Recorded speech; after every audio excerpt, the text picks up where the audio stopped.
ایک دفعہ کا ذکر ہے، جنگل میں شیر سو رہا تھا۔ ادھر سے چوہا آیا، اس نے دیکھا شیر کو سوتے ہوئے تو وہ اس پہ کودنے لگا، ناچنے لگا اور شیر کو غصہ آیا، اٹھ کے اس نے اس کو پکڑ لیا۔ شیر نے پکڑا تو چوہا ڈر گیا۔ آگے چوہا شیر سے بولا، اے جنگل کے مہاراجا، آپ مجھے چھوڑ دیں، میں کسی دن آپ کے کام آ سکتا ہوں۔ پھر اس کے بعد کچھ دنوں بعد ہی جنگل میں شکاری آ گئے اور انہوں نے شیر کو پکڑنے کے لیے جال بچھایا، جس میں جا کے شیر پھنس گیا۔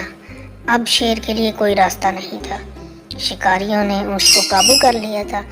اور پھر کیا دیکھتے ہیں، چوہے نے دیکھا کہ ہمارے راجا کو تو شکاریوں نے پکڑ لیا ہے، ہمیں اس کی مدد کرنی چاہیے۔ وہ دوسرے جانوروں سے بولا لیکن کوئی بھی اس کے ساتھ نہ گیا۔ پھر چوہا گیا اور اس نے اپنے تیز دانتوں سے سارا جال کاٹ کر شیر کو آزاد کروایا۔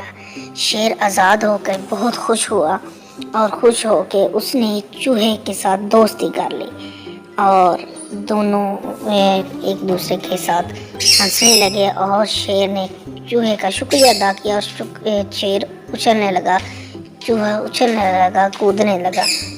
اس طرح اس نے بہت زیادہ مزہ کیا۔ اتنے میں شکاری پنجرہ لے کر شیر کے پاس آ گئے اور شیر کو پکڑنے لگے۔ شیر غصے سے گرایا اور شکاریوں کی طرف لپکا۔ شکاری اس کے غصے کی وجہ سے بہت زیادہ ڈر گئے اور وہ چھوڑ کر سب کچھ وہاں سے بھاگ کھڑے ہوئے۔